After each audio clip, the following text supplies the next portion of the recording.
Hello, everyone, and welcome to Slash Film Daily for Wednesday, April 17th, 2019. On today's episode, we're going to talk about what we've been up to at the water cooler. This is Slash Film Editor-in-Chief Peter Sciretta. And joining me on today's podcast is Slash Film Managing Editor Jacob Hall. Hello, hello. Weekend Editor Brad Oman. Hey, that's me. Senior Writer Ben Pearson. Hey, what's going on? And writers Hoai-Tran. Hey, everyone. And Chris Evangelista. Hello, folks. So, the Comic-Con lottery happened. And we lost, as with almost every lottery. We did not get a hotel room close enough to San Diego Comic-Con. So as of this second, it looks like we're not covering Comic-Con unless we can find a place, which is why I am putting this plea out there. If anybody has an extra hotel room that is close to the convention center, DM me or write me an email, peter@slashfilm.com. We would really love to be able to do our work and cover the convention. I think you just send somebody else this year. Brad, you're going. Oh, that's what you think. I'll just have you sleep in the Hoai-Tran. In a way, it's kind of sad that we've gotten to this point that Comic-Con, which used to be fun for most of us, is now just a chore. There is still fun there, and Marvel's gonna probably be there this year, and maybe Star Wars. There might actually be some good stuff to cover. Maybe, yeah. And sorry to everybody out there who hasn't gone to Comic-Con, and it's still a bucket list item for them, and they only dream of going. I know it sounds like horseshit for us to complain about it, but holy shit, is it exhausting? Yeah. That's me. I haven't gone yet, and I actually still want to go. I haven't yet been jaded over the process. HG, I think you'll have fun. I think because I think about Comic-Con for me is that covering it, working it is a pain in the butt because you have to jump through so many hoops and wait in so many lines to guarantee you are where you need to be to do your job. But actually being there and exploring the show floor and using your free time to find things you want to find, it's still a blast. But being there in a professional capacity is just it's a hard thing to do. They offer you no hand-holding. Okay, let's get into it. Let's start the water cooler proper, and let's talk about what we've been doing. This past week, I went to Universal Studios Hollywood to see the new Dark Arts at Hogwarts light show. They have been doing this projection mapping light show on Hogwarts Castle since since last summer. I think Universal Studios Hollywood is only open nighttime hours during the summer, I think. It was very impressive back then. And this new one focuses on the dark arts and is more impressive. It has fire effects, and at the end it has this really cool use of drones. I am so excited for theme parks to start using drones in their their fireworks spectaculars. Like in this, an actual Patronus forms in the night sky and turns its head. Yeah, I know, HTA. When I was watching this, I was like, HTA would be flipping out right now. I would. I saw your Instagram stories and I was very, very jealous. Yeah, I videotaped it, and I'm gonna write up a post sometime this week. It will be on the site, and you can watch the show if you can't get there from afar. But I recommend it. It's worth checking out and worth sticking around in that park, which is kind of a half day park, is what I think Jacob would call it. But it's worth sticking around till the nighttime to check that out. And that's what I've been doing. Brad, what have you been doing? So as we have discussed on here a couple times, I went to Star Wars Celebration. This was my first time going to Star Wars Celebration, so it was a unique experience for me. It's also the first time I've covered an event like this where I haven't really had the rest of the regular team around, like Comic-Con or Sundance or something like that. And it was really fun. It was definitely stressful at times, and there was lots of running around and going back and forth. But thankfully, my hotel was connected to the convention center, which was at McCormick Place in Chicago.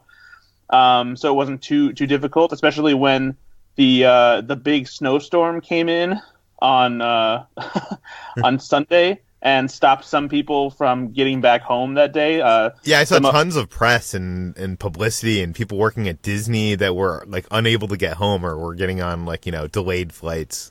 Yeah, it was a surprising weather system that came out of nowhere, and it was just not super heavy snow, but just constantly blowing and freezing and cold. So it was just a junky situation. But Star Wars Celebration itself was really fun. I will say that it was a little bit smaller than I expected, and I think that's just because I'm so used to Comic-Con being such a big thing that's full of all these, different fandoms, whereas Star Wars Celebration is obviously just Star Wars. So there's only so much they can do, but they had tons of cool stuff on display, lots of cool things to do. My favorite part was probably just the fact that there were vendors who were selling nothing but Star Wars stuff. So I would walk around and just pick up random things that I had either never seen before or thought were cool at the time, and just like, oh, I'm just going to buy this now. And so yeah, it was definitely fun. What's the coolest purchase you made at Celebration? I was glad to pick up a Rise of Skywalker shirt that they were selling in the Celebration exclusive store. They started selling them in the shop I think it was the day after the Episode 9 panel, maybe 2 days after. But I found it only by happenstance, because originally I wasn't going to go back into the store because I'd already been in there, but I just felt like an inkling that I should go check and see if there was anything else, and sure enough, I stumbled upon that shirt. So that was cool. And then I also happened to find a Art of Return of the Jedi book, which was released back around the time that the movie came out. So it was just a cool random find, and it has the shooting script inside of it, and also a bunch of cool concept art from the movie. So that was a fun find. Very cool. I bought a lot of stuff from afar. You got me a Return of the Jedi Japanese t-shirt. I got these Hallmark ornaments for they're the R2-D2 and C-3PO droids, but in the Ralph McQuarrie concept art style, because I have this during Christmas time. I have a whole tree devoted to droids because I'm insane. And because I'm also even more insane, I paid $40 on eBay for a Coca-Cola t-shirt in Arabesh that was given out for free at the convention. So that happened. Ben, while Brad was celebrating Star Wars in a convention center, where were you? I was in the woods in Southern California. I visited Sequoia National Park for the first time, which is about 3.5 hours north of Los Angeles. My in-laws came in, and my wife and I went up there, and we rented an Airbnb for the weekend and just sort of explored that area. It's something that my in-laws had wanted to do, and I'd never been there before, and I'd never seen huge sequoia trees before. So it was pretty cool. We got to see the General Sherman tree, which is the largest tree in the world, the largest living organism in the world, actually. Does that mean it's the tallest? No, there are some that are taller, and I think there might even be some that are older and wider. Maybe it's the largest tree in the world by volume. So it's 2,200 years old. It's 275 feet tall, and it has 52,000 cubic feet of mass or whatever. It's very, very impressive to behold in person. And then we saw some pictographs that were made by this Native American tribe at a place called Hospital Rock. I put a bunch of pictures on my Instagram account, so you can check that out at Ben Pears if you want to see what all this stuff looks like. But it was a really nice time. Are you going to do a video of this trip, or is that only for big vacations? That's mostly for the big ones. I don't think we have enough to actually put together any sort of slick highlight reel from this one. But yeah. Okay, let's move on to what we've been reading. Chris, you've been reading a bunch of things this week. I had some free time this week, so I burned through some books. I'm trying to read more books lately. The first thing I read is called The Last Stone by Mark Bowden. He wrote Killing Pablo and Black Hawk Down. He primarily writes about, current events or true stories, and this is I think his first true crime thing. He doesn't really usually do true crime, but might be his first. And it's about this. In 1975, there were these two girls. They were sisters, and they disappeared from this mall near Washington, D.C., and they were never found. And soon after their disappearance, this guy went to the police and said he had info on what happened, and they gave him a lie detector test, and it turns out he failed the test. And after he failed it, he was like, all right, I was making this all up. Jump to 2013. This same guy is in prison for something else, and the case has gone cold. They never found the girls, and this new cop gets assigned to the case. And while he's poring over this guy's statement, he finds out that this guy actually has info that was never released to the public. So even though he failed that lie detector test, there is a chance he actually knows what really happened. So almost the whole book is like this not like year-long interrogation of this guy where they just keep talking to him and they keep grilling him. And this guy keeps changing his story every time they talk to him, but every time he changes it, they get closer and closer to what really happened. It was really engrossing. I burned through it in like 2 days. It's really it moves really fast because it's mostly like dialogue. It's mostly what this guy said in the interrogations. And Mark Bowden is this really sort of like clipped prose style where he doesn't really he only gives you what you need. He doesn't like get very flowery with his prose. So it's really engrossing and really easy to read. This sounds like something that could be adapted into like a 1-season miniseries on like Netflix or something. Yeah, when I was reading it, I was like, I wouldn't be surprised because I think it just came out this year. So when I was reading it, I wouldn't be surprised if Netflix turns this into some sort of documentary very quickly. Yeah, I looked it up. There's nobody that's acquired the rights quite yet, or it's not announced. What else have you been reading? And then I read this book called The Filmmaker's Eye: Learning and Breaking the Rules of Cinematic Composition by Gustavo Mercado.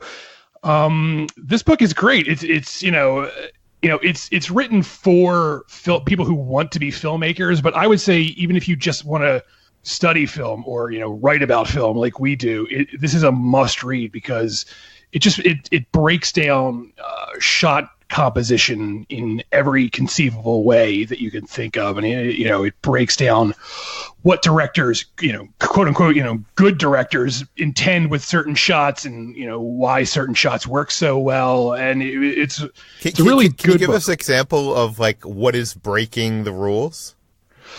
Breaking the rules. Well, what he'll do is he'll set up the way a shot is supposed to be, like a close up or an extreme close up, or an over the shoulder shot, and then breaking the rules, he'll show filmmakers who take those shots and do they're still doing the basic setup of the shot, but they're doing it in a way that other people don't do. Where something that's typically not blurry will be blurry in this shot, or something that's supposed to be, all encompassing in the frame will actually only focus on one specific thing. And I'm assuming they're doing it not to break the rules, but for some dramatic storytelling reason. Right. I mean, yeah, I doubt, none of them are like, I'm going to break the rules. It's more like they see things in a different way, and they present it in a different way while still using the traditional language of film. So this is a really good book. It's got illustrations in it that show what he's talking about, and it's not too academic, because I have a lot of books on film and filmmaking, and some of them tend to be way too academic, not to make myself sound like an idiot, but when I start reading something that's written in that academic style, my brain instantly just shuts down, and this is not written that way. So it's like I said, if you're interested at all in just studying film, I would recommend picking this up. Very cool. And I'm sure we can find that on Amazon. Yes, it is available on Amazon. Okay. Jacob, you've been trying to read a book every week this year. You have not been successful. Failing very badly. However, I am just getting started on Best Movie Year Ever by Brian Raftery. And this is a series of essays about the year 1999, and the film was released that year. And it's been argued by many people that 1999 is the best year in cinematic history.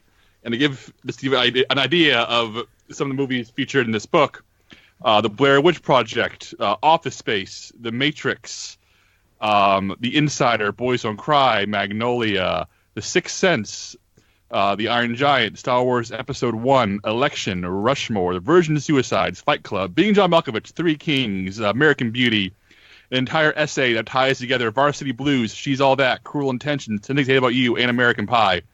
It's not necessarily a scholarly piece of work like Chris was discussing, but each essay is a combination of making of each movie, quotes from the people involved, anecdotes from the set, retrospective on how everyone about it feels now, plus some critical commentary and criticism from Raftery himself. And it's a really interesting book because each essay is not like here's a masterpiece. Each essay is here's why 1999 was a remarkable and interesting year for film, even the film itself, like Star Wars Episode 1, is not, a universally acclaimed movie.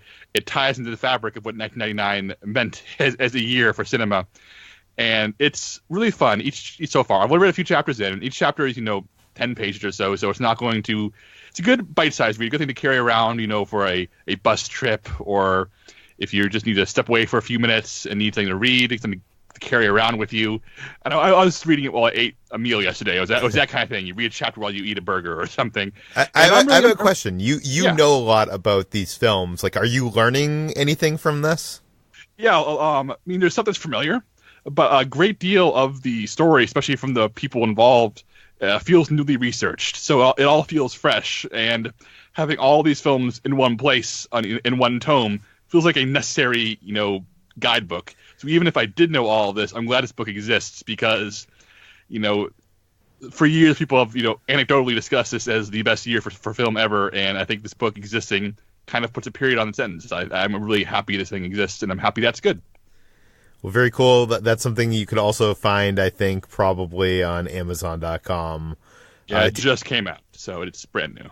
Do you know Brian Raftery? I think he writes for Wired and maybe Vulture. I think I've seen his name around. So, he's around our universe. Okay, let's move on to what we've been watching. I know this past Sunday, almost all of us on this podcast watched Game of Thrones, the season premiere. I actually watched it, guys, but I'm not going to talk about it because I'm not the Game of Thrones fan here. I guess, Jacob, let's start with you. Well, Ben and I wrote a very long joint review of the first episode titled Winterfell, and overall it really feels like a first episode of a season of Game of Thrones in that it's a lot of moving pieces across the board, there's a lot of setting things up, a lot of putting people in positions, but there's a finality to it that's very satisfying, like characters who've been separated for years and meeting up, characters who have been hurting each other from a distance are finally in the same room, and there's a lot of conversations that have been a long time coming. And for the first time since maybe the very first episode of the series, there's only 2 locations pretty much in the entire episode. It's Winterfell and King's Landing, and it feels like how each previous season of Game of Thrones spent the first 4 episodes moving everything into place. This episode seems to do all of that in 1 hour, which is very satisfying to see it move at such a speed. So we'll see how things wrap up, but seeing everyone in one place, with the exception of a few outliers, proved to be very fruitful and very exciting. And Ben, I think you mostly agree with that. I do, yeah. And there were some moments throughout that I thought were sort of bungled. Like I'm not even going to say just because I don't want to spoil anything for people who may be saving it for some reason to watch later this week, or if you haven't been able to get to it yet. And Jacob did such a good job of talking about it in broad terms. But I largely agree with that. I think I'm sort of coming to terms with the fact that the show is a way different show than it is now. So I'm not quite as bothered by some of the stuff that I was bothered by last year. But there are still moments that scream crowd-pleasing moments that to me are just, they feel a little forced and not too crowd-pleasing. But that being said, there's so many other great moments and like genuine awesome character stuff that that totally makes up for that for me. But Brad, I'm interested, what did you think about this? Because you've seen the show, but you haven't been like as vocal about your Game of Thrones fandom as the rest of us. What do you think? Wait a second, guys. I need to break in here. Yes. I just got invited to the media preview for Galaxy's Edge. Oh wow! Oh, wow! Congratulations! Oh, I am so happy right now. Okay, go on. I'm sorry. Like this to me is like I didn't think I was going to get invited, so I'm so ecstatic. Okay, Brad, what came early? Yes, Brad. Just FYI, Peter, when you go, if they're going to let you buy stuff, I'm going to send you money because I'm going to need things from that shop after seeing all the cool stuff they displayed at Star Wars Celebration. Yes, for sure. Okay, so Game of Thrones. I'm actually not. I wouldn't call myself a huge Game of Thrones fan. I like to watch the show, but I'm definitely much more of a casual fan. Haven't gotten obsessed with the show as I did with something like Westworld or Lost. And I don't collect things from the show, but I enjoy it. It's a very good show. It's fun to watch. And I mostly agree with what Jacob said, is that this was very much a kind of a formulaic season premiere in that it's set up a lot of what's to come and got characters in place to create the drama and the tension. and this big epic battle that's to come. So in that way, it wasn't necessarily the most exciting, even though it was cool to see some of these characters interact with each other for the first time and actually meet and reconcile some things and deal with some problems. But otherwise, I thought it was a fine premiere. I wasn't floored by it or anything like that. But I do like having the show back, and I'm very interested to see how it goes. I also will say I couldn't help but laugh pretty much every time they cut to Bran just sitting there staring in his wheelchair. It was it was just the weirdest thing. Yeah, I feel like within minutes of the end of the episode, without spoiling anything, that last silent exchange between Bran and another character, someone had put the Curb Your Enthusiasm theme music over it. It just fit perfectly. That's great. Watching this from the outside, as someone who watched the first few seasons and hasn't really watched this show, on a regular basis since, it seems like just like not a lot happened. Like usually in these Game of Thrones episodes, I feel like it's a lot of us going around to the different locations and having these long conversations. And then in the last 10 minutes, shit gets real and action goes down. But there wasn't that in this episode. I think, Jacob, you said that, right? Or you were kind of hinting at that. Yeah, I mean, because so much this episode was paying off relationships. I mean, I don't blame you for thinking nothing happened, because literally every single scene in this episode is paying off threads that have been like lingering for years and years and years, but only if you've like been steadfastly watching the show. And I think you're just getting all this out of the way because, from what I understand, episode 3, I believe, of the season is going to be a hour-and-a-half long battle sequence. So I think you're just getting everybody at one place so you can kill half them in 2 hours. So we'll see. Okay. Enough Game of Thrones. I will link in the show notes the review that both Jacob and Ben worked on together, and people can dive in there. And HE, you're just out, right? Like you're not even gonna watch the season. I'm out, although I have watched a couple of clips of my favorite characters like Sansa and Arya, because I still have a affection for them. But yeah, I'm no longer really into this series. But that's all old news. I'm sure you guys all know. Yeah, it's fine. By the way, one thing that was cool that happened is I watched the premiere from my hotel at Star Wars Celebration, and I was up on the 19th floor, so I could see across like the city, some of the high-rise apartment complexes nearby that have like big open windows who are watching TV. And from a distance, you could see that a bunch of them were tuned into Game of Thrones, because you could see that the images were like in sync. So that was just kind of a cool thing to see, like just how big of a phenomenon Game of Thrones is. Yeah, it's a phenomenon. I mean, I'll talk about later in what we've been eating. I ate some Game of Thrones food, but that's just a bit of a tease. I know some of us have been watching some other HBO shows. I caught the first few episodes of the new season of Barry.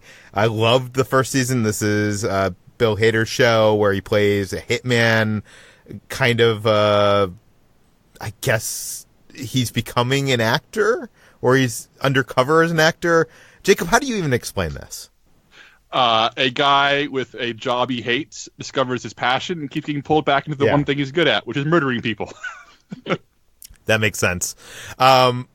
I don't think I'm enjoying this as much as the first season, but it is still enjoyable. The first couple episodes are directed by Hiro, the guy that did Atlanta and a bunch of other stuff. I am enjoying it. I'm still with it. I do love NoHo and everybody involved here, but I feel like it does feel like it's grinding its gears a little bit. Jacob, am I wrong?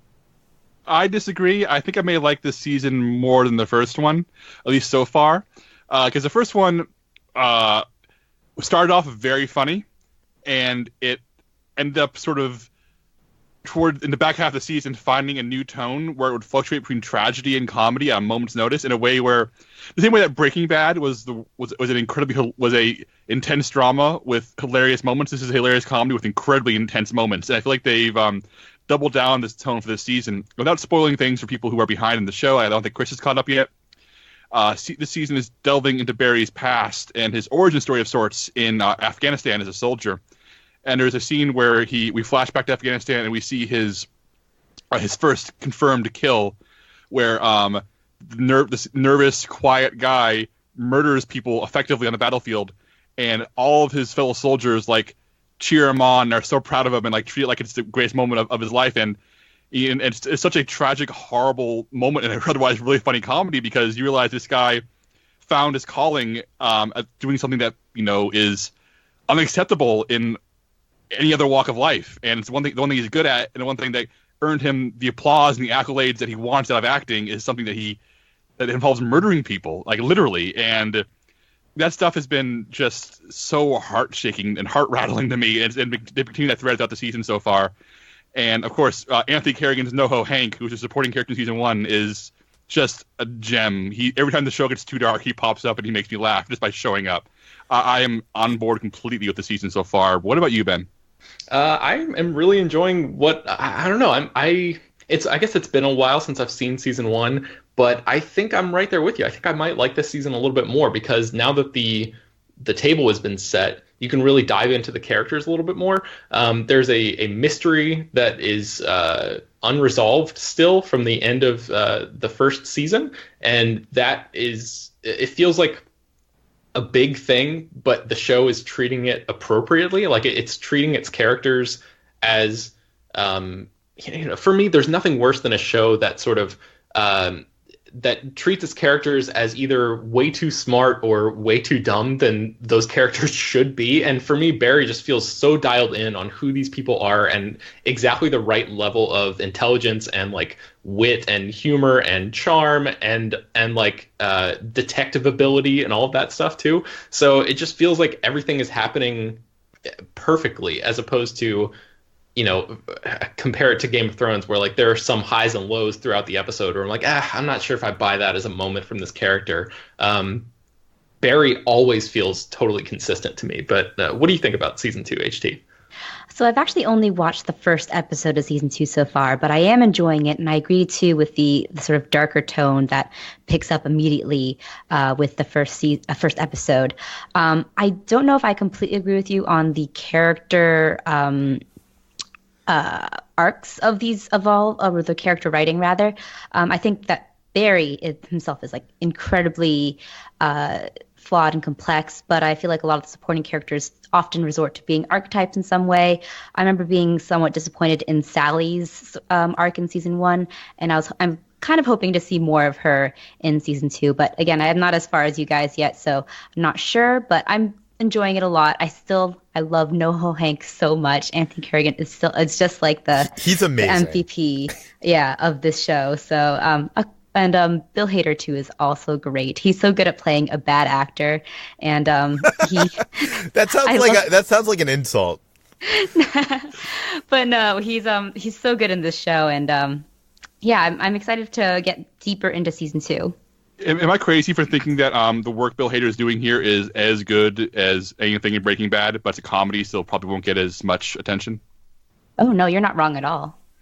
Yeah, no, I think you're right. I think I also think this is the role that he's been meant to play. Like, I've recently subscribed to the Criterion channel, which I haven't really watched much of it, but I've been watching. They have like these interviews with filmmakers and actors about like their favorite films, and watching him describe all these films that he's interested in and influence him, which are not like any of the stuff that he normally is anything like what the projects he normally does. This seems most in his like wheelhouse of what he actually loves, and this feels like the thing that he's been working his way to actually get, to be in, if that makes sense. Yeah, it does. I guess the most important question now is, Chris, are you going to get caught up?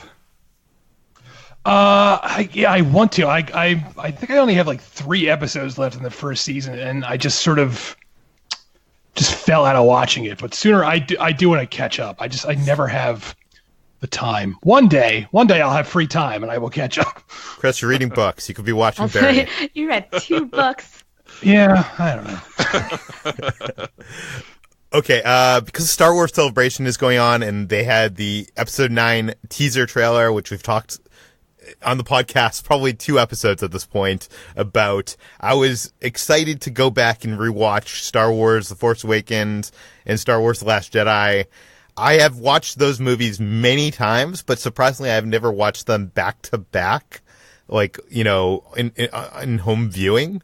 So I was watching these basically. Honestly, I started watching this because I saw that spaceship that I talked about in yesterday's episode, and I wanted to make sure it looked like that spaceship from the teaser trailer. And I wrote a whole theory about that. You can listen to the podcast episode yesterday, and you can also find the theory on the site. So that was my intention going in, but we just kept on going. And I don't want to be the negative one on this podcast. And I know everybody here loves Last Jedi, and I love Last Jedi. But I do have some problems with it. And one of them that made even more glaring when watching it back to back is the moment where Rey hands Luke the lightsaber and he comically tosses the saber behind him in the beginning of Last Jedi. Watching that moment after seeing the dramatic moment of Rey arriving in Octu and like her reaching out and she's like almost about to cry and hand it to her, like I feel like, and I tweeted about this. Actually, it was interesting. A bunch of people in the industry responded to my tweets while I was live tweeting about this, and like Paul Scheer and Leslie Headland, many different opinions. Brad, you responded. But I think what I got down to is I don't mind.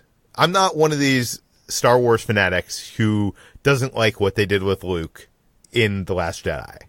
I totally get him not accepting the call. I totally agree that the best thing you can do with that character is have him like not want to help Rey. Like that makes the most sense in every sense of the word.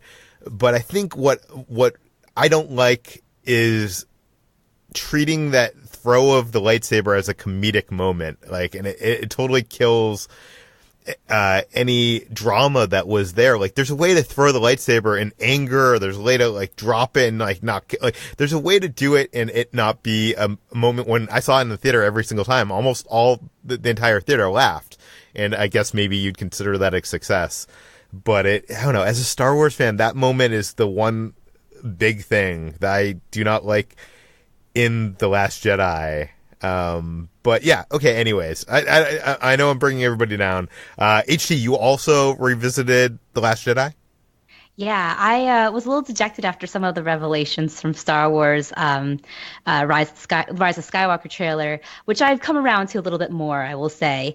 But I was wanting to revisit The Last Jedi because I loved it so much, and I actually hadn't seen it since I had watched it a couple times in theaters. So it was kind of like seeing it with new eyes, and I came to appreciate it a lot more. Even the parts with Canto Bight, which I remember in the theaters feeling like it was a little bit clunky. I felt like watching it again, it was much more, because I expected it, it was much more seamless in transitioning into that story. And while there are some parts that could have been trimmed, I really enjoy The Last Jedi and all that it does for the franchise and all that it does as a story about like the hubris of legends and the fall of the hero and that kind of thing. And I will say that I think that Mark Hamill just gives one of the best performances of his career in this movie. And watching it again reminded me of that. And I was just very sad that kind of got lost in all of the conversations around Last Jedi, because he's just so good in this role. Yeah, I definitely agree there. From one fallen hero to another, let's talk about Dark Side of the Ring. This is a new series on Viceland.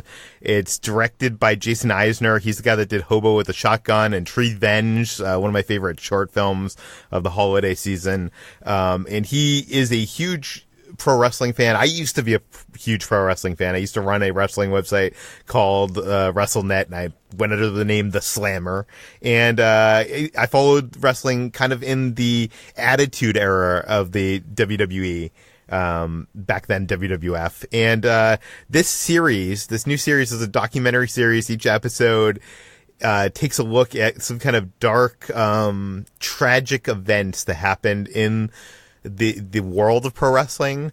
The one that I was immediately drawn to, because I didn't really, I don't know, it was, there was an episode, there's 2 episodes out right now, or as of last night. And the one I watched was Match Made in Heaven. This is the story of Randy Macho Man Savage, who, if you don't watch wrestling, you might know as the Slim Jim guy that used to yell, "Snap into it." This is about his relationship with Miss Elizabeth. It was she was his wife and also his manager in the ring, and it's kind of telling the story from the people involved. It has a lot of the people involved, like interviews with Eric Bischoff, who ran WCW, Scott Hall, who played Razor Ramon, Jake the Snake Roberts. Hulk Hogan is not in it, but Hulk Hogan's ex-wife is, which is kind of strange. But I guess she was friends with Elizabeth, and it kind of tells the story of this relationship that kind of went sour and ended with not murders or anything, but like some deaths of interesting nature, I will say. So it's kind of a tragic story. It's worth seeing. I think more people are going to click on that than the other episode I watched, which was an episode about Bruiser Brody. This is a guy that never quite made it to like huge stardom. Mick Foley kind of emulated his career on him. And Mick Foley actually narrates this episode. And I didn't really know much about this because Brody, he died as a result of a stabbing in a dressing room before a wrestling match out of the country. And what happened in that room has been the subject of controversy for decades. This is almost like a true crime like story. It's very shocking and tragic. There's injustice. It's almost maybe deserving of a feature documentary because whoever stabbed him, it seems clear in this episode, did not get any jail time or anything at all, and just the cover up is insane. So I highly recommend you watch this. I know the next episode, which comes out tonight, takes a look at Bret the Hitman Hart, who had an interesting story of being like he was leaving the WWE for WCW, and he basically got screwed in the ring in events that wrestling is planned and scripted, but sometimes what happens in the ring is not.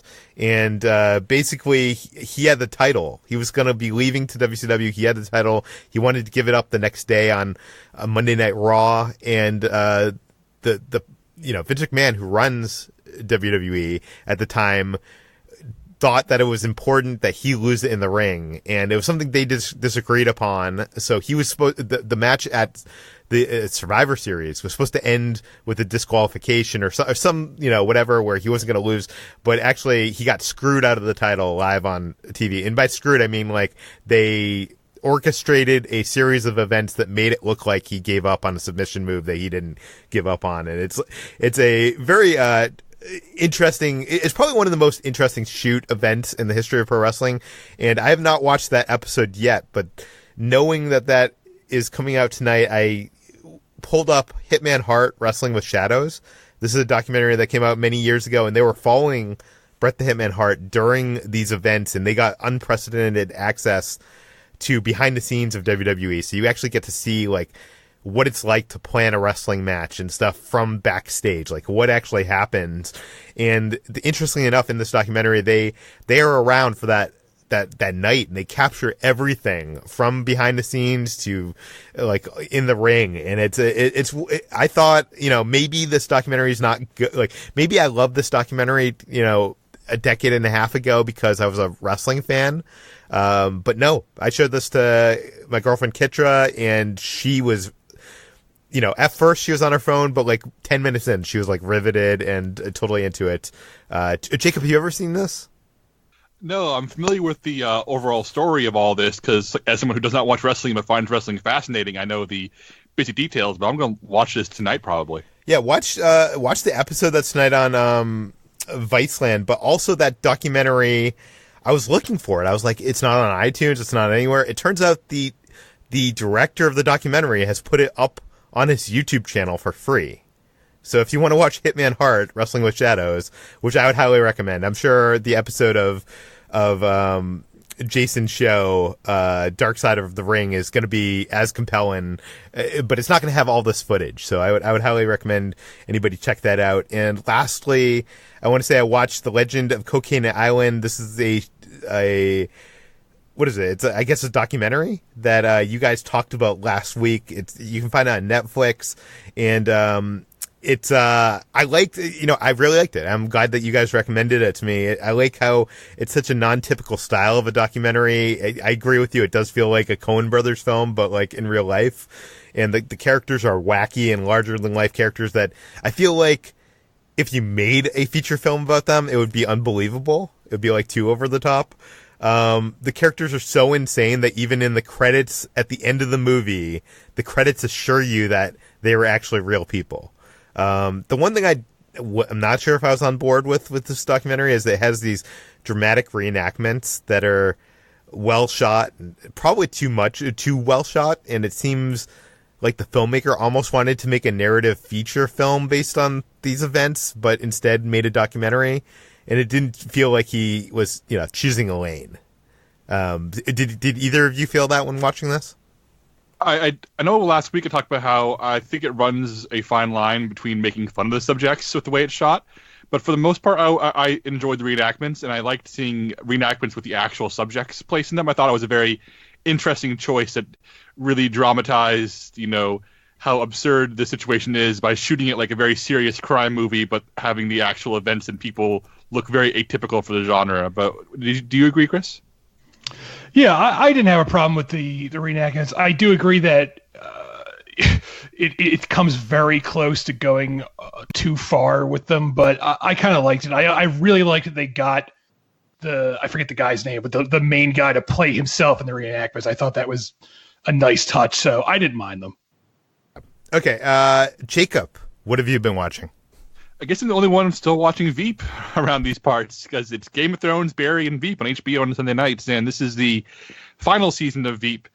And it's very strange to watch this show and remember what it used to be, because Veep, in response to the Trump administration, has decided to go full cartoon, because it was once, sort of a vicious satire of Washington politics, can no longer live up to what's happening in real life. So the final season has gone full Looney Tunes. It's a cartoon at this point, and it's incredibly funny. The dialogue is just so cruel and mean and scathing and funny, and it still has the best insults of any show on TV. Like, just things people say of the show make my toes curl with disgust by how funny they are.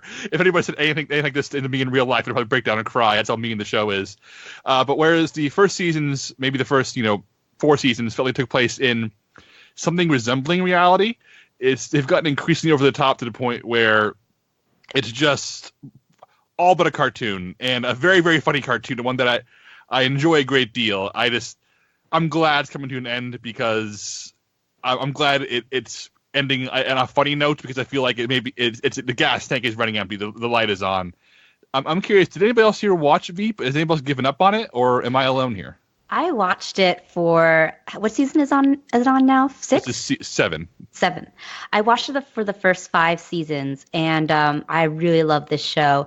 I used to work at a political news magazine. This is when I was living in D.C., and I remember talking to people there, and they said that Veep is probably the closest approximation to real-life Washington politics, just because it really gets to the core of how everyone just is kind of stumbling along, and it's all a matter of people not really knowing what to do and just miscommunicating and stuff. And so Veep, surprisingly, is very accurate in terms of depicting that. But as it went on, and like after the election, I remember watching it and being like, this is a show that like doesn't really bring me joy anymore, because the real life that the satiring is just so much more ludicrous than anything this show could come up with. And that's why I just kind of fell off watching it. Even though I enjoyed it as much, it just felt like its time, I guess, was unfortunately past. Yeah, and there's a character on the show, I'm not going to say anything in case people are behind or want spoilers, the show has spent 6 seasons making him the worst human being on Earth.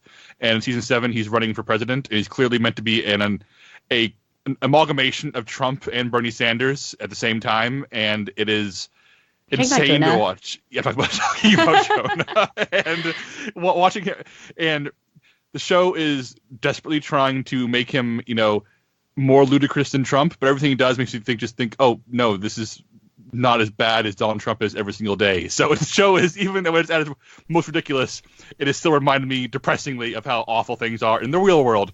But yeah, Veep is still a very funny show. And HG, I think that maybe when the dust is cleared, it may be worth at least finishing up, because if you're on board for that long, I think you'll get some joy out of these last 2 seasons. Yeah, I think once we've gone far enough from this current time period and I can just like divorce that from my head, then I would be happy to revisit it. It's just like, it just reminds me too much of today. And that's the same reason why I haven't watched the last season. Well, one of the reasons I haven't watched the last season of House of Cards.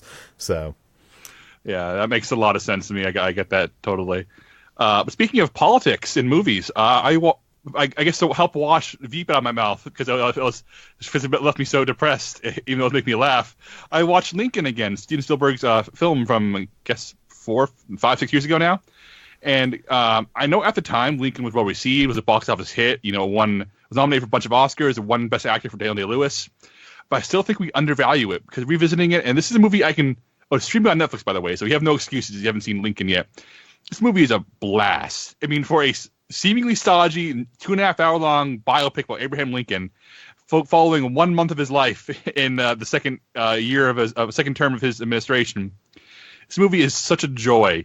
Daniel Day-Lewis is incredible. His work here is maybe my favorite performance of his, and that's saying a lot. I mean, I've read a lot about Abraham Lincoln. I think I have a great interest in personal, in American history, and take it very personally. And everything on here is so on point as a movie about history. And what I love about this is that it does not say, "Oh, men were better back then," or Lincoln was above politics, because this is ultimately a movie about a man portrayed as a saint by history textbooks sometimes, getting down and dirty in American politics and doing the right thing by manipulating the system and breaking the rules and bending the law so he can make the right thing happen.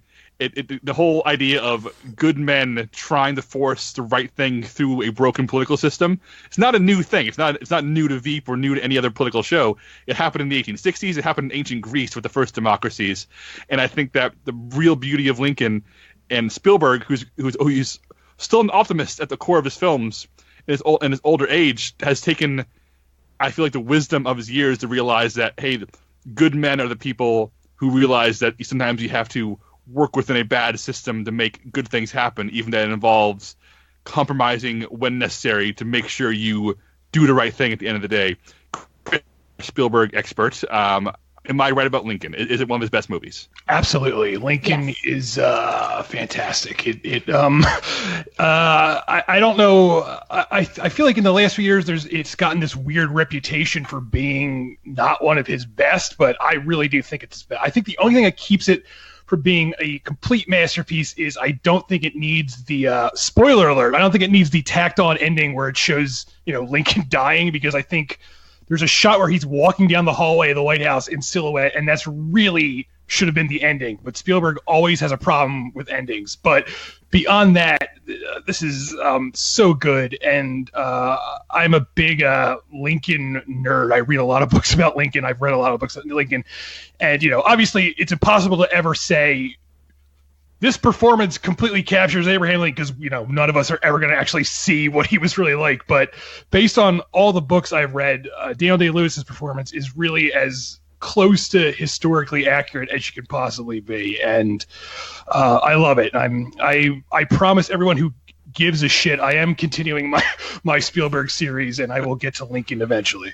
I know HGS on this, I heard her pipe in, but real quick, I'm going to drop this into the show notes, and I want you to read it if you haven't, Chris. There's a Atlantic article from 2005 called Lincoln's Great Depression, which uses sources from the time to explore the now accepted probable fact that Lincoln suffered from extreme clinical depression, and it ended up fueling most of the decisions he made, including many of his choices as president. And if you're a fan of history or want to humanize political figures who is turned into marble statues, it is an incredible read and something that I found very valuable as somebody who has depression myself. And Chris, sorry, go ahead. I was going to say I definitely will read that, but there's actually a whole book about this called. I didn't know it was a book. It's called Lincoln's Melancholy. So I would recommend you read that as well if you haven't, because it is based on that same premise. So right. Well, this is in the show notes now. But HT, enough about Lincoln's depression. How is Lincoln the movie? Oh, well, I don't really have much to add beyond what you guys have so eloquently said. I think the brilliance of Lincoln is that it eschews the usual biopic route and just focuses on one very specific, very small period of time. And in doing that, it allows us just to home in on Daniel Day-Lewis's performance, he's just so good in the role that, it kind of just takes over the movie at some points, but it is a really great Spielberg movie. Okay, Chris, what have you been watching this week? You guys ever hear of this movie called Mad Max Fury Road? It's pretty good. As I've said a few times on the show, I got a 4K TV for last Christmas, so I've been slowly trying to replay certain movies I own already with their 4K counterpoints. And I thought, oh, this will be the perfect movie, Mad Max Fury Road. And it really was. I think of all the 4K movies I've watched since getting this TV, this one looks the best. It just looks 10 times more vibrant and alive and amazing than it does on, the regular Blu-ray. And, I'm not going to go too long on this because at this point everyone knows this movie is, a masterpiece. And, but it's still, even after seeing Fury Road multiple times, it still amazes me that this movie even exists, just because it's a studio picture, but it's just insane. It's an insane movie. The stunts are, crazy to the point where you don't understand how George Miller did them without, actually killing people. And I think it sucks that George Miller hasn't made a movie since this. In a sane world, he would have been making tons of films after this came out. But as of now, he has yet to do anything. And I hope, he's getting up there in age. So I hope sooner or later he comes back and does something, whatever it may be. Yeah. And you also subscribe to the Criterion channel? Yes, when I actually signed up months ago when they first announced it, and now, the Criterion channel is live. So I've been trying, because one of the problems I made with Filmstruck was I just assumed it would always be there. So I was just constantly adding stuff to my queue and never getting around to watching it. So now that the Criterion channel is here, I'm making an effort to at least watch one or two things on the channel a week, just before it's too late, in case that goes away too. So they uploaded a bunch of noir films. And so one I watched was Detour. This is a film from 1945. First of all, it's only 68 minutes long, so God bless the olden days when you could get away with movies being that short, unlike today. And this movie, it's really simple, and it's almost comical in how simple it is, and how it feels like a Coen Brothers movie before the Coen Brothers existed. So it's about this guy. He's this jaded piano player, and in New York City. And his girlfriend moves to California, moves to Hollywood to become a star. And he stays in New York, but he realizes he misses her too much. But because he doesn't have any money, he decides to hitchhike all the way from New York to California. And along the way, he gets picked up by this rich guy in a car. And the rich guy accidentally dies. And this piano player is worried that everyone's going to think he killed the rich guy. So rather than report the rich guy's death, he buries the body in the desert and assumes the rich guy's identity. And so, that alone is silly enough. But for some reason, he then decides to pick up a hitchhiker of his own, which you'd think if you were, assuming someone's identity, you would avoid other people. But he picks up this hot dame who's hitchhiking, and as bad luck would has it, the woman he picks up hitchhiking happens to know the dead man, and she's insane. And she's like, I know you're not really that guy. And so she starts blackmailing this guy. Wait, how does she know this? Because she happens to just know the guy who died. She's like, I've seen his car before, and I know you're not really him. So she ends up blackmailing this guy to doing her bidding, because she's, a femme fatale, but she's also insane. So he just keeps getting further and further in the hole. And I'm not going to spoil how it ends, but it ends in this incredibly unrealistic, unlikely situation that's also amazingly bleak. But it's so good. It's it was made for a really low budget, but it doesn't matter just because the performances are so snappy in that 1940s way. Everyone's talking really fast, like this. See, and it's really enjoyable. And like I said, it's only 68 minutes, and I wish more movies were that short because I could get through them more often. So, was this a pre-code movie? I think it was, because it gets away with a lot of stuff that. Yeah, that's what I was thinking. Yeah. So, like I said, it's actually in the public domain, so you could probably find it on YouTube, but. It's officially on the Criterion channel, so if you have it, I recommend checking this out. Yeah. Detour. And you can watch that movie 3 times instead of seeing Avengers Endgame. Yes. Brad, what have you been watching? I've been watching some things. I watched Pet Sematary because I heard it was good. Nobody on the Slash Film team recommended it at all. I haven't heard anything about how good this movie is from anybody on the Slash Film team. No, but this it was really good. I liked it a lot. And you joke because Chris's quote is all over the marketing for Pet Everywhere. Sematary. I've seen that commercial on TV so many times, and I always see Chris's quote. It's so cool. I just want to quickly weigh in here. The Slash Film cast did a Pet Sematary episode, and they didn't invite me on, and I'm really upset about this. Like, come on. I'm Mr. Pet Sematary. Why didn't you invite me on Slash Film cast? All right, we now can call out David Chen on this. Yeah, I don't know what they were thinking. What a bonehead move on their point. All right, continue, Brad. Yeah, no, I got around to seeing Pet Sematary, and it was very good. I liked it. Very suspenseful, very twisted. The cast is fantastic. It's just so, gosh, yeah, just grotesque and grimy.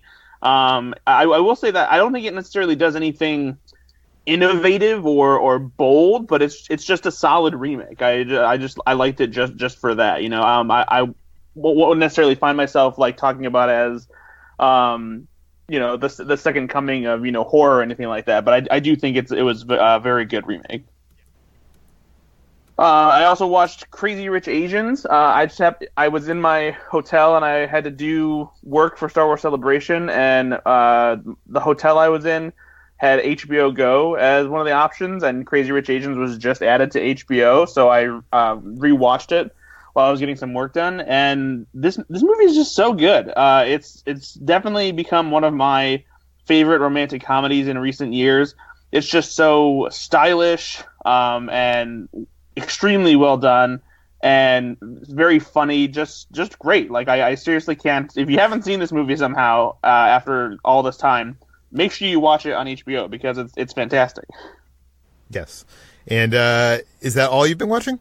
No, I watched the first few episodes of Netflix's attempt to do their own Planet Earth documentary series. It's called Our Planet, and it's your standard nature documentary with all those cool close-up shots of rarely seen wild animals and cool slow motion shots and just impressive nature landscapes. It's a very gorgeous series, very entertaining, stunning footage, awesome, animals, and like there's great moments where you get caught up in just like how cute they are, how cool or gross they are. There's one in the like the Arctic episode where there's a little seal cub who is like sitting on the surface of a frozen body of water while the mother is in the water looking for food, and there's a polar bear and its cub who see it and start walking towards it,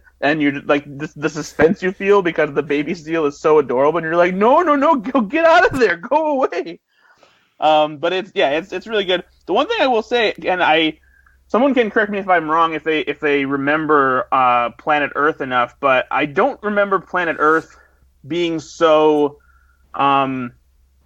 aggressive about talking about things like how climate change affects nature and these animals, and how things like human-caused things like deforestation and stuff like that are having an effect. But this one, Our Planet, is really like making a call to action and telling people like how devastating this is and how drastically their ecosystems and environments have changed because of the impact we've had. So it's I feel like that will probably rub people who are jerks about the environment the wrong way. But it really puts in perspective just like how big of an impact this is, and also how just again how symbiotic a lot of these animals' relationships are, especially in the first episode of the series. I'm glad you brought that up, Brad, because the reason I have not watched this yet is because Slash Film contributor Josh Spiegel wrote a rave review of this series for us, where he talked about how it is the first major nature documentary series to openly acknowledge global warming and how it makes it a very sobering, sometimes upsetting watch, and I just wasn't sure I could deal with that. But the global warming stuff, like, how hopeful is it? Does it ultimately feel on the side of it's not too late, or does it leave you feeling depressed when the episode is over? Yeah, I mean, it gives you it's definitely not hopeless. It's definitely cautionary, and it's very sad. It's sad to see, and it's very frustrating. But it's not. It's more along the lines of we need to like kind of like change this before it's too late, or this will happen, or this is happening, and unless we change our blah blah blah, then we may never see this again. So it's more cautionary than it is. I guess than hopeless, but it either way, it is still a little bit upsetting just to see the actual impact and see how it affects a lot of these creatures. Yeah, and we'll link that review in the show notes as well in the other articles mentioned. HT, what have you been watching? So last week I saw Little, which is only the second big-esque body swap comedy to come out in recent months, the first being Shazam. And unfortunately, this one isn't quite as good as Shazam. It stars Regina Hall, Issa Rae, and Marseille Martin. Regina Hall stars as a tough-as-nails executive who is just mean and abusive to all her employees, who one day gets turned into her 13-year-old self, played by Marseille Martin. And this is, it's fine. It's fun. The cast is actually incredibly talented and great and magnetic, but the movie itself just feels very overstuffed and like there are 3 movies in one, and yet none of these movies are actually totally resolved in a way that feels very dissatisfying. So it's okay if you want to see a good body swap comedy that in which a person a young person or an old person gets turned around. Watch Shazam instead, or even just watch the original Big, because it's great. And I also watched Tokyo Story on the Criterion Channel. I also got a Criterion Channel subscription.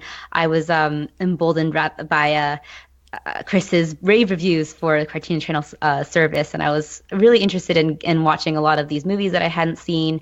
And so the first movie that I saw on my Criterion Channel subscription was Tokyo Story, which is the film by Yasujiro Ozu.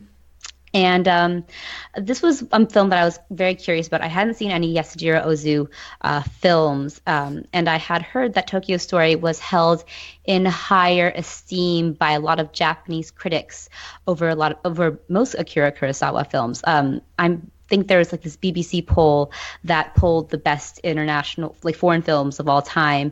And while Kurosawa's Seven Samurai was at the top, Japanese critics specifically put Tokyo Story as their number one. And I was really curious as to why that was and what the disconnect was.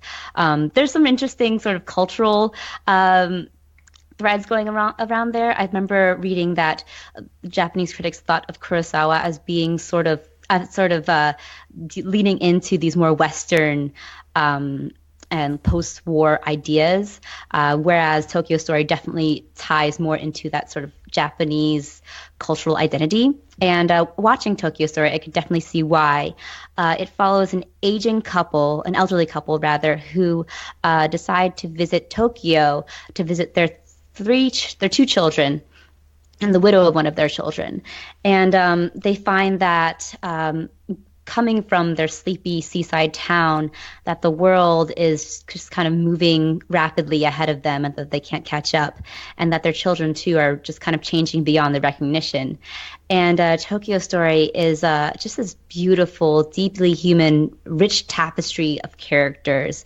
It reminds me a lot of this last year's Roma, or rather, I guess you could say Roma reminds me of Tokyo Story, because Tokyo Story came out first in 1953. But it's an incredibly deeply felt film, and afterwards it made me very emotional and made me want to call my grandma, which is something that I couldn't do because I finished at 1 a.m. But I'm going to call her and probably, gives you a great appreciation for your family and just life in general. So I highly recommend this film. It's incredibly beautiful. HT, go ahead, Peter. I was going to say a bunch of the reviews for Roma actually compared it to Tokyo Story, so you're not the first to make that comparison. I just want to point out because I feel like Ozu doesn't come up a lot with modern cinephiles, much like Akira Kurosawa does, because Whereas Kurosawa has, incredibly dynamic, almost modern seemingly cinematography, Ozu has this way where he plants the camera in one place, and you kind of deceptively don't realize how well staged his shots are until you really go back and watch them again. Because his camera, I don't think it moves ever, if at all. And the way his frames find emotion in stillness is really remarkable and something that I feel is undervalued. Did that strike you, HD, when you watched this? Oh, for sure. It definitely found the beauty in those moments of silence and those moments in between. And I really enjoyed that. That's something that I actually enjoy in a lot of Miyazaki films as well. So I appreciate that. And it reminds me of Hirokazu Koreeda's filmmaking style, too, which is incredibly quiet and also, I think, somewhat reminiscent of Ozu's style. Very cool. What else have you been watching? I've been watching the new season of Jane the Virgin. It's actually the final season of this series. It's a CW series. I'm going to be the person who's just boosting all the CW shows because they're great and underrated, and you should watch them even if they're on a network that is supposedly geared towards teens. So this is the 5th season of Jane the Virgin, which follows... and you might have heard of this story in a young woman played by I'm totally forgetting her name. Gina Rodriguez. Played by Gina Rodriguez, who is a virgin by choice. She is deeply Catholic and decides to save herself from marriage. But one day she gets accidentally artificially inseminated and decides to go through with the birth despite and is supported by her fiance as well as the father-to-be who she had actually met before. This is based off of an Argentinian, I think, telenovela and plays a lot into those telenovela tropes, which is, this Hispanic Latin soap operas, essentially.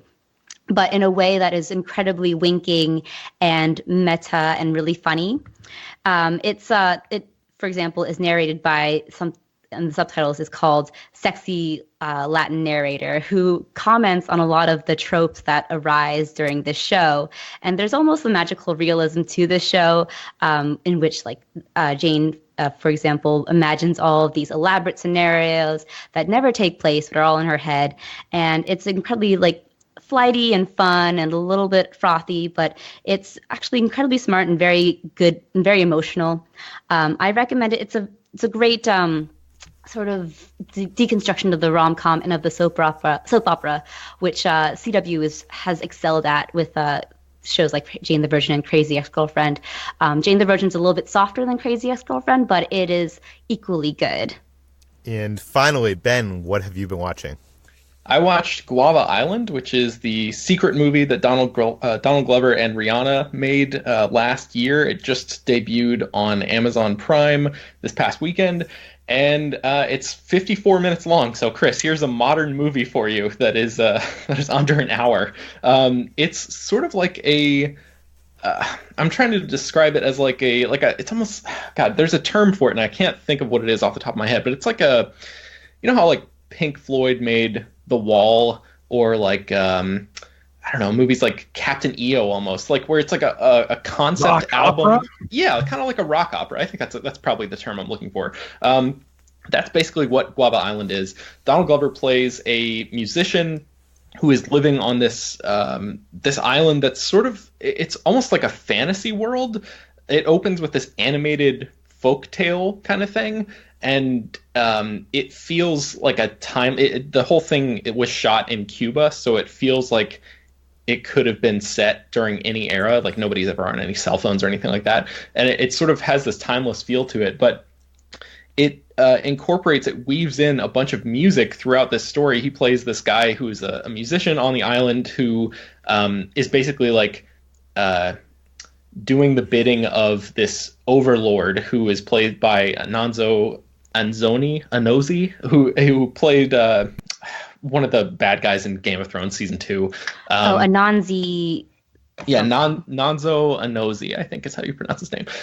But yeah, it's really fascinating because it weaves together a bunch of Donald Glover's music. He performs as Childish Gambino on, that's you guys know the duality between those guys. But So it has like 3 or 4 of his songs, like This Is America is in there, Feels Like Summer, Summertime Magic. But then there's also some new music that was created specifically for this movie. So it's sort of like a launch pad, like a way for a story to be told specifically to incorporate that stuff. I'm describing this really terribly, but it's... Would you describe it something similar to Beyonce's Lemonade album, which was basically a long, like, visual music video? Yeah, I think so. It had a little bit of that, but to me, Lemonade seems more impressionistic, and Guava Island is more narrative. Like there's an actual story, and there's like a lot of dialogue and stuff between a bunch of different characters. The one thing that people may be interested to learn is that Rihanna doesn't sing in the movie. I thought it was going to be sort of a joint thing between Donald Glover and Rihanna, but this is actually more of just a showcase for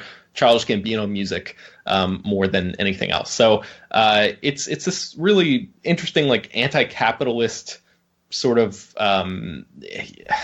it's not nearly as impressionistic as Lemonade, but it does have these really, really gorgeous shots and a really strong sense of place. I would highly recommend watching it. It's only, like I said, it's only like 56 minutes or something. So it's on Amazon Prime right now. It's called Guava Island. What else have I been watching? My wife and I started watching the original Twilight Zone TV show. It's on, all of the original episodes are on Netflix. Actually, that's not true. When we were looking through Netflix for a show to find, I suggested Twilight Zone because I think I've only seen probably 10 total episodes of the original series, like just a few of the highlight ones, but I have never really done a deep dive into that show, and she was largely unfamiliar with it. But when you go to Netflix and look at it, the 4th season is mysteriously not available, and I guess I was just Googling it really quickly, and I guess there's like some sort of rights issues, like they changed the length of the episode to an hour for that season, and Rod Serling like wasn't as involved. It was like, I don't know, there's a whole thing there, and maybe those episodes are available on like CBS All Access or something, because I know that Twilight Zone was a CBS show. But you're anyway, not missing much, Ben. The hour long from season 4 are considered to be the worst of the whole series, and a lot of them are shot on video instead of film, so they look bad, and if you have to skip any Twilight Zone, season 4 is the one to skip. Okay, good. Yeah. So, that's just going to be one of the shows that we sort of slowly make our way through in the background when, we don't really have anything else to watch. But yeah, I saw the first episode, which I had seen before. It's called Where Is Everybody? And it's about a guy who appears to be the last person on Earth. And then the second episode is called One for the Angels. And that one stars Ed Wynn, who played Uncle Albert in the original Mary Poppins movie. And I had never seen this one before, and he's like a sort of like a pitch man is what they call him. He's like a street salesman kind of guy, and he meets Mr. Death, who comes to tell him that his time is up, and he has to do this epic pitch in order to there's some complications there. But anyway, the first 2 episodes, a little cheesy, but pretty good. I'm enjoying it so far, and I think we'll dive more into that as we go along.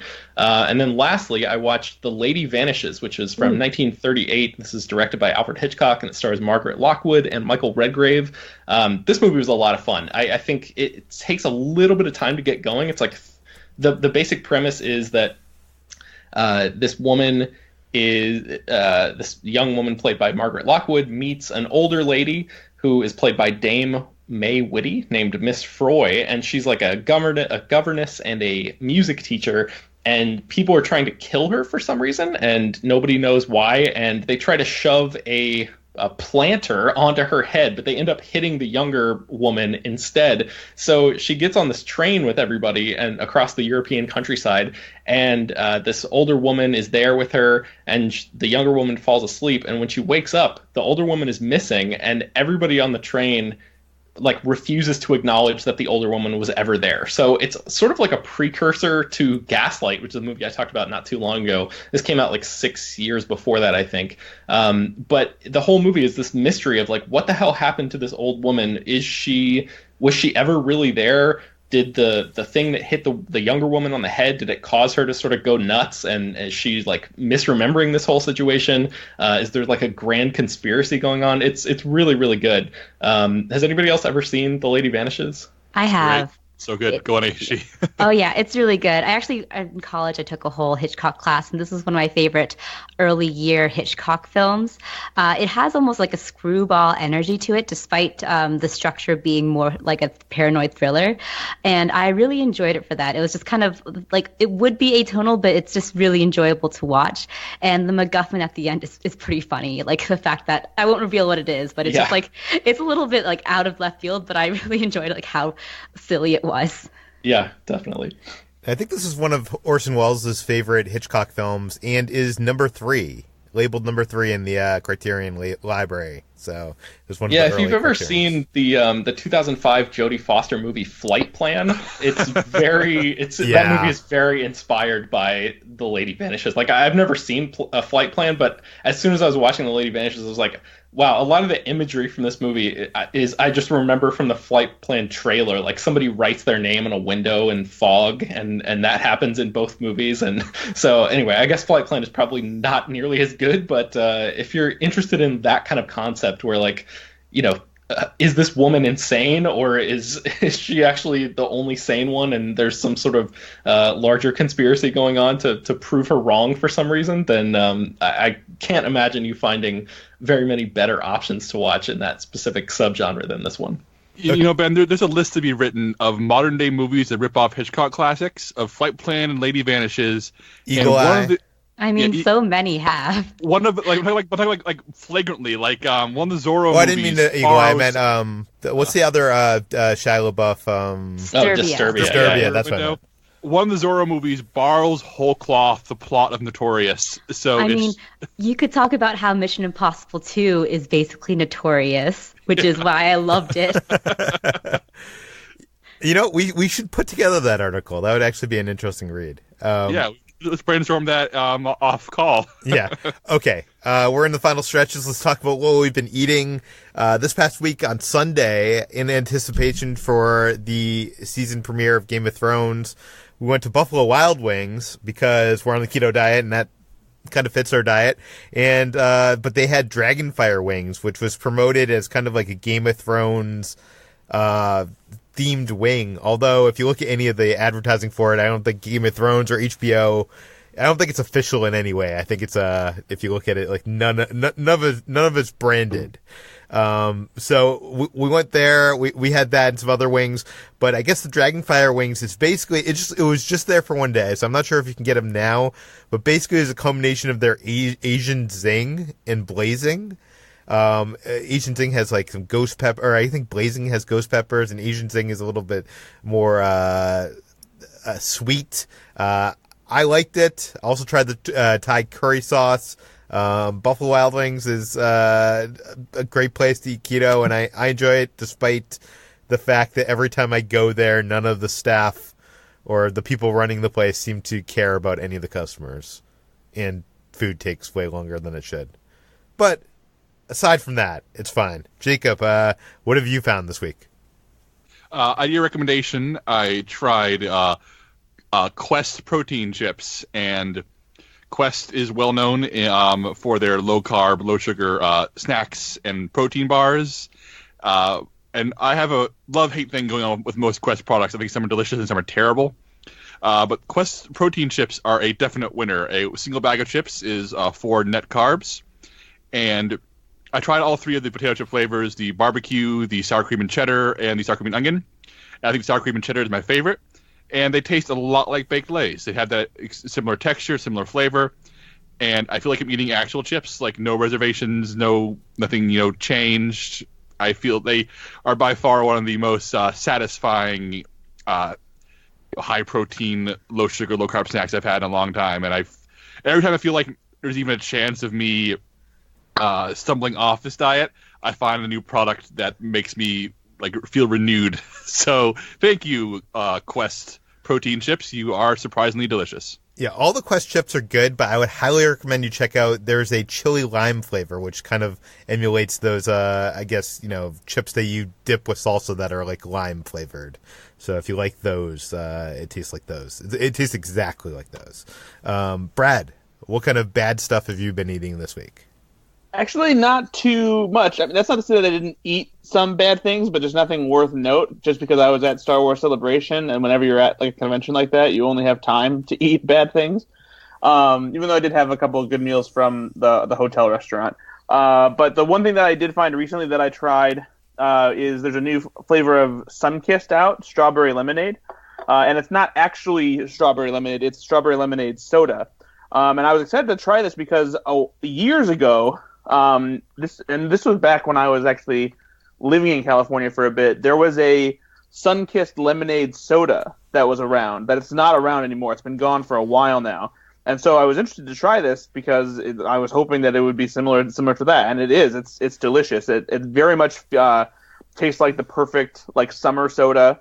Has just the right amount of strawberry lemonade mixed with it, and it's very, very good. It's not. I don't like it as quite as much as the Sunkissed lemonade, the regular one that was out so long ago, but it's very good. Very cool. And lastly, Jacob, what have you been playing? First of all, I'm still playing Baba Is You, the puzzle game we talked about last week.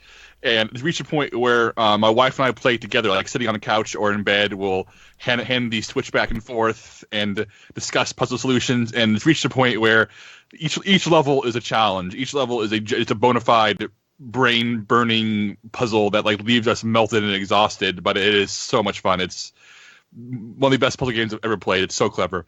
But more importantly, I've been playing Final Fantasy IX, which was recently ported to Nintendo Switch. They've been porting a few of the PlayStation-era Final Fantasy games to the Switch, including the far more famous and best-selling Final Fantasy VII. But I'm part of the club that thinks 9 was the best game of that era, and that 7 is perhaps a bit overrated. And Ooh, that's them's fighting words.